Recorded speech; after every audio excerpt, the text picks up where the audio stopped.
നമ്മുടെ ഈ കരത്തിന് 5 വിരലുകളാണുള്ളത്. ഈ 5 വിരലുകൾ പ്രാർത്ഥനയെ സംബന്ധിച്ച 5 കാര്യങ്ങളെ കാണിക്കുകയാണ്. ഒന്നാമത്തെ വിരല് ഈ തള്ളവിരലാണ്. ദൈവസന്നിധിയിൽ പ്രാർത്ഥിക്കുന്ന ഒരാള്, ഒരു വ്യക്തി, അയാളുടെ ജീവിതത്തിൽ പ്രാർത്ഥനയിൽ വിജയകരമായിട്ട് മുന്നോട്ട് പോകണമെങ്കിൽ, പ്രാർത്ഥന അതിനുള്ള മറുപടി നമ്മുടെ കർത്താവ് നമുക്ക് തന്ന് സഹായിക്കണമെങ്കിൽ ഈ 5 വിരലുകളുടെയും ആ സത്യങ്ങളും അർത്ഥങ്ങളും ഉൾക്കൊണ്ടുകൊണ്ട് നമുക്ക് പ്രാർത്ഥിക്കുവാനായി കഴിയണം. ഒന്നാമത്തെ വിരല് ഈ തള്ളവിരലാണ്. ഇതെന്തിനെയാണ് കാണിക്കുന്നത്? കൺഫെഷൻ. അതിൻ്റെ അർത്ഥം ദൈവസന്നിധിയിൽ നമ്മുടെ പ്രാർത്ഥന തുടങ്ങുന്നതിന് മുൻപ് തന്നെ ദൈവസന്നിധിയിൽ നമ്മൾ ഏറ്റുപറയുവാൻ തയ്യാറാവണം. എന്താണ് നമ്മൾ ഏറ്റുപറയേണ്ടത്? നമ്മൾ ആരും തികഞ്ഞവരല്ല.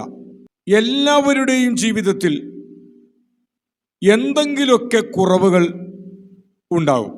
മറ്റുള്ളവരുടെ ജീവിതത്തിലേക്ക് നോക്കുമ്പോൾ വേറെ ചില കുറവുകളാണെങ്കിൽ നമ്മുടെ ജീവിതത്തിലെ കുറവുകൾ മറ്റെന്തെങ്കിലുമായിരിക്കും. എന്നാൽ മറ്റുള്ളവരിലേക്ക് നമ്മൾ നോക്കാതെ നമ്മൾ നമ്മിലേക്ക് മാത്രം നോക്കിയാൽ മതി. യേശു അതല്ലേ പഠിപ്പിച്ചത്? നീ വിധിക്കപ്പെടാതിരിക്കുവാൻ നീ ആരെയും വിധിക്കരുത്. നാം നമ്മെ തന്നെ വിധിക്കുകയാണെങ്കിൽ നമ്മൾ വിധിക്കപ്പെടുകയില്ല എന്ന് യേശു നമ്മളെ പഠിപ്പിച്ചു തന്നിട്ടുണ്ട്. അപ്പോൾ നമ്മുടെ പ്രാർത്ഥനയ്ക്ക് മറുപടി ലഭിക്കണമെങ്കിൽ, പ്രാർത്ഥനാ ജീവിതം ഫലകരമായി മുന്നോട്ട് കൊണ്ടുപോകണമെങ്കിൽ, ഒന്നാമത് നമ്മൾ ചെയ്യേണ്ട കാര്യം ഏറ്റുപറയുക എന്നാണ്. നമ്മുടെ ജീവിതത്തിൽ ഏതെങ്കിലുമൊക്കെ മണ്ഡലങ്ങളിൽ വന്നു പോയിട്ടുള്ള കുറവുകൾ എന്തൊക്കെയാണെന്ന് നമുക്കും നമ്മുടെ കർത്താവിന് നന്നായിട്ടറിയാം. അത് നമ്മൾ കണ്ടുപിടിച്ച് അതിനോട് വിട പറയേണ്ടത് ആവശ്യമാണ്. സങ്കീർത്തനത്തിൽ ഇങ്ങനെ പറഞ്ഞിട്ടുണ്ട്, എൻ്റെ ഹൃദയത്തിൽ അകൃത്യം ഞാൻ കരുതിയിരുന്നുവെങ്കിൽ കർത്താവിൻ്റെ പ്രാർത്ഥന കേൾക്കില്ലായിരുന്നു. അപ്പോൾ നമ്മുടെ ഹൃദയത്തിലോ നമ്മുടെ ജീവിതത്തിലോ എന്തുണ്ടായിരിക്കരുത്? യാതൊരു അകൃത്യവും ഉണ്ടാകാൻ പാടില്ല. സദൃശവാക്യങ്ങളിൽ പറഞ്ഞു, തങ്ങളുടെ ലംഘനങ്ങളെ ഏറ്റുപറഞ്ഞുപേക്ഷിക്കുന്നവന് കരുണ ലഭിക്കും, മറച്ചു വെക്കുന്നവനോ ശുഭം വരികയില്ല. അപ്പോൾ നമ്മുടെ ലംഘനങ്ങൾ, നമ്മുടെ പാപങ്ങൾ, നമ്മുടെ തെറ്റുകൾ, നമ്മുടെ കുറവുകൾ അതെന്തൊക്കെയാണെന്ന് നമുക്ക് നന്നായിട്ടറിയാം. അതെന്ത് ചെയ്യണം? ദൈവസന്നിധിയിൽ ഏറ്റുപറഞ്ഞ് ഉപേക്ഷിക്കണം. പ്രാർത്ഥന ഫലകരമാകണമെങ്കിൽ, പ്രാർത്ഥനയ്ക്ക് വ്യക്തമായ മറുപടി നമുക്ക് കിട്ടണമെങ്കിൽ ഈ ഒന്നാമത്തെ പടിയിലൂടെ നമ്മൾ പോയേ പറ്റൂ. അങ്ങനെ ചെയ്തിട്ടുള്ള എല്ലാവരും വിജയിച്ചിട്ടുണ്ട്. അവരുടെ പ്രാർത്ഥനാ ജീവിതത്തിൽ അവർ ഉന്നതമായ അനുഭവങ്ങൾ അവർ പ്രാപിച്ചിട്ടുണ്ട്. രണ്ടാമത്തെ വീട്ടിൽ ഇതാണ്. അതെന്താണ് കാണിക്കുന്നത്? ഒന്നാമത് നമ്മൾ ഏറ്റുപറഞ്ഞു, രണ്ടാമത് പെറ്റീഷൻ. ദൈവസന്നിധിയിൽ നമ്മുടെ പരാതികളും പരിഭവങ്ങളും വേദനകളും ദുഃഖങ്ങളും നമ്മുടെ ആവശ്യങ്ങളും നമ്മൾ ദൈവത്തിന് കൊടുക്കുന്ന നിമിഷമാണത്. ദൈവസന്നിധിയിൽ നമ്മൾ നമ്മുടെ എല്ലാ ആവശ്യങ്ങളും തുറന്നു പറയുക. ദൈവത്തിന് അസാധ്യമായിട്ടൊന്നുമില്ല. ദൈവത്തിന് കഴിയാത്ത ഒരു കാര്യവുമില്ല. ഈ ലോകത്തിലുള്ള പല ഓഫീസുകളിലും ചില പരാതികളൊക്കെ നമ്മൾ കൊണ്ടുപോയി എഴുതി കൊടുത്ത് സബ്മിറ്റ് ചെയ്താലും ചിലപ്പോൾ അതൊന്നും മറുപടി പോലും ലഭിക്കാൻ സാധ്യതയില്ല. ചിലപ്പോൾ നമ്മൾ പോയി കഴിയുമ്പോൾ ഇവനോ ഇത് എന്ത് ചെയ്യും, അതങ്ങ് ചുരുട്ടിക്കൂട്ടി വേസ്റ്റ് കൊട്ടലിടും.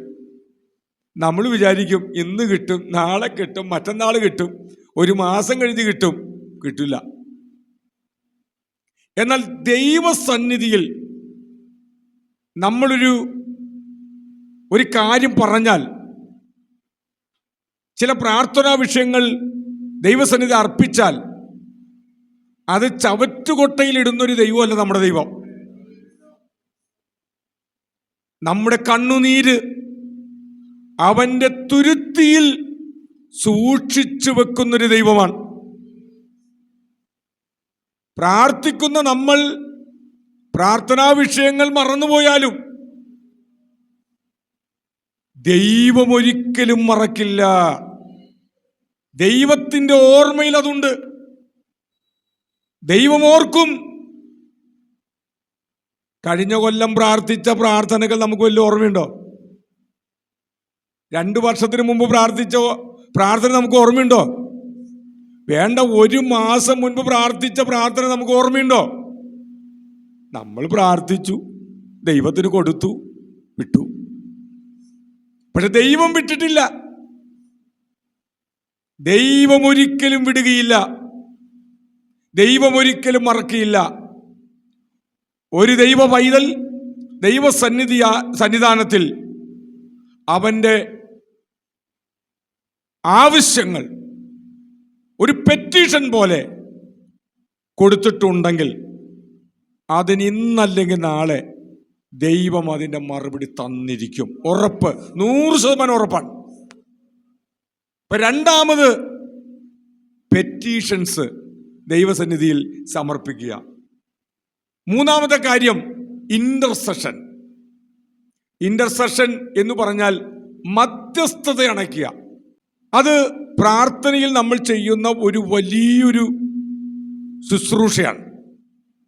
നമ്മൾ വെറുതെ കുറെ പാവങ്ങളൊക്കെ ഏറ്റുപറഞ്ഞ് കുറെ പ്രാർത്ഥനാ വിഷയങ്ങളൊക്കെ പറഞ്ഞ് യേശുവിന്റെ നാമത്തിൽ പിതാവേ ആമേൻ എന്ന് പറഞ്ഞു പോകാനുള്ളതല്ല പ്രാർത്ഥന.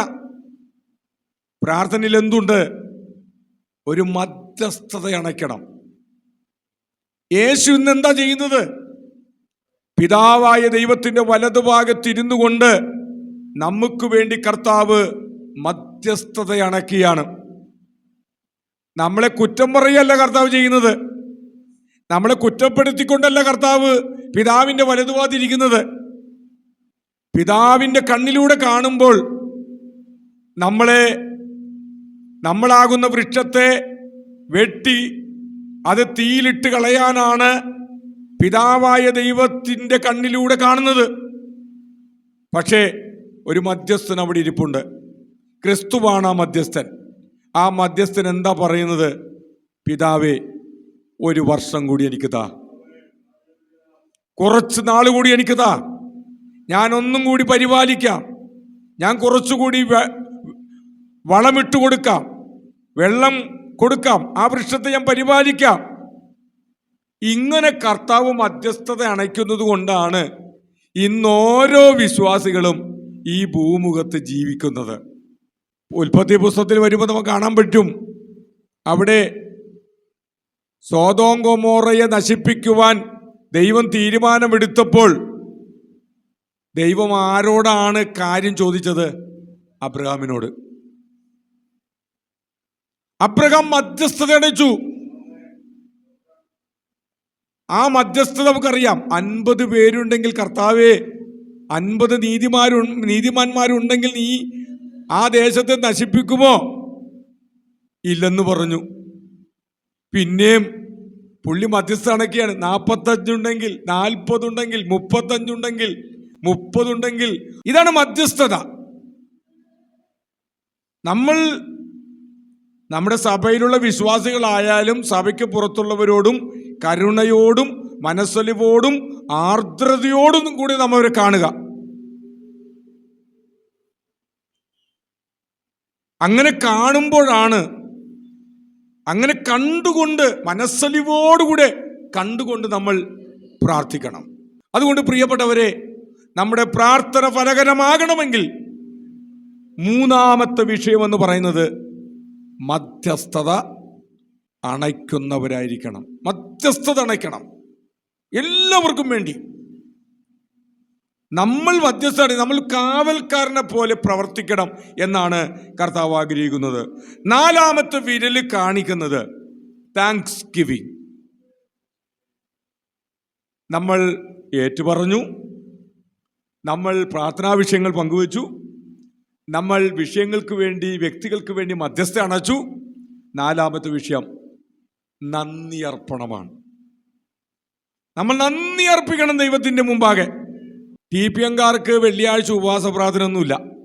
പക്ഷേ പല വിഷയത്തിൽ അവരോട് നമുക്ക് യോജിക്കാൻ കഴിയാത്ത പല മേഖലകളുണ്ടെങ്കിലും ചില വിഷയത്തിൽ അവരുമായി നമ്മൾ തുലനം ചെയ്താൽ നമ്മളൊന്നുമല്ല, നമ്മൾ വെറും വട്ടപ്പൂച്ചോൺ.